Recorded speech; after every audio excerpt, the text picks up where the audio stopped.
Esther, how lucky are we that our interview comes right after Dennis's workout session? He is looking fresh and energized. Oh my God, I love that, Julia. A little sweaty, but we're ready.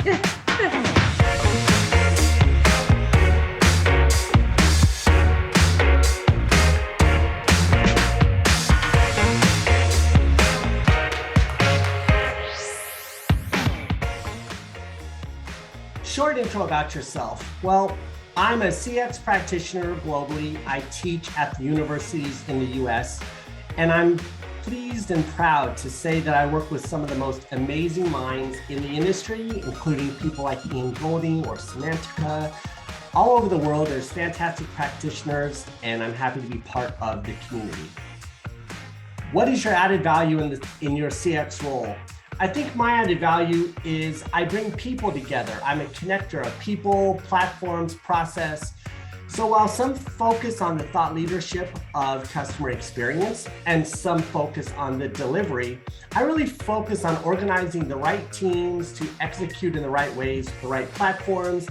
Again, I've had an amazing opportunity to work with some of the most influential and innovative companies and people around the world. And I hope that I always bring a sense of community and collaboration to the world of CX.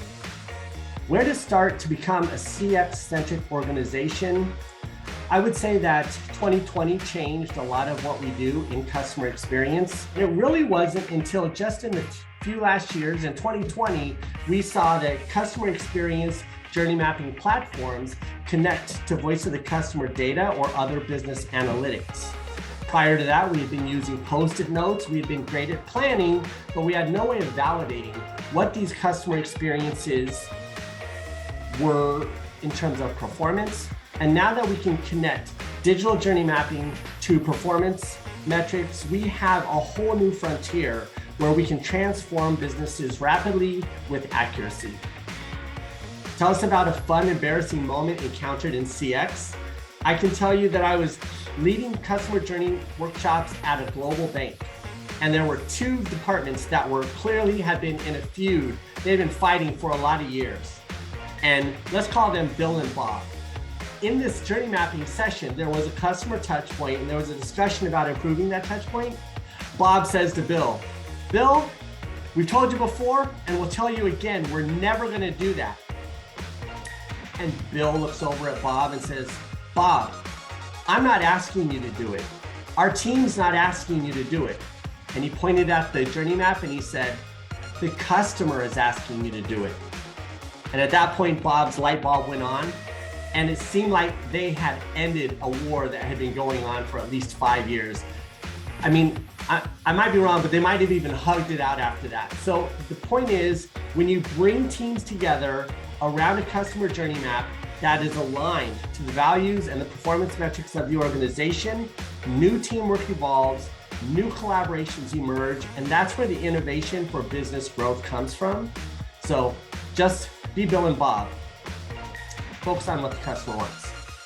What do you think people, organizations don't always understand about CX? I'll tell you.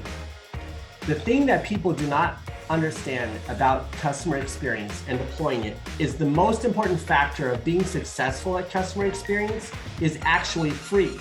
And what is it? It's teamwork. Collaboration across multiple departments is the missing element in most organizations. When you have a silo that's well orchestrated, well organized, has a chain of reporting, has continuity of business functions, that is really strong. And that certainly served us for the last 100 years with the sales funnel. But as we move to customer experience with multiple touch points, what we need is to create collaboration across multiple departments.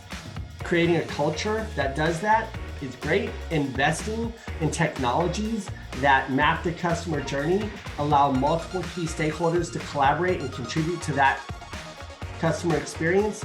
That is the most important thing any organization can do. How can you measure the impact of CX in an organization? There are a lot of ways to measure a lot of things. I think every time I speak to an executive about customer experience or marketing, there's data overload. And this is why.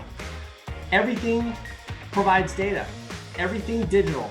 whether it's your social media, it's your cash registers, whether it's the cameras in your stores, whether it's website metrics. All of these data sources are great. And while many platforms focus on delivering deep, rich data, they didn't focus on connecting the different pieces of data together. So what I think is important going forward is that we learn to measure less and measure across all of the channels, but it extends beyond CX. By measuring across the channels or across the customer touch points, you get a vision of the relationship between your business and your customers that's essential for competition in this new world marketplace. And it's essential to build great culture, and it fosters great teamwork because everyone on the team has a single point of reference for success, which is what is the customer doing.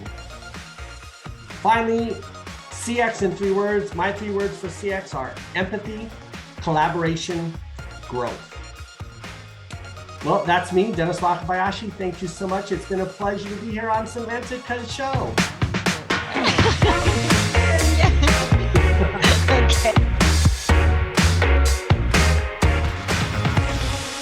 You know what, Julia? You know what's happening October 24th? No, what's I happening? think it's a birthday. You know whose Is it birthday it is? Dennis's birthday? Oh, it's Dennis's birthday! Happy birthday! Happy birthday, Dennis! Thank you so much. It's nice to turn 30, right? 31.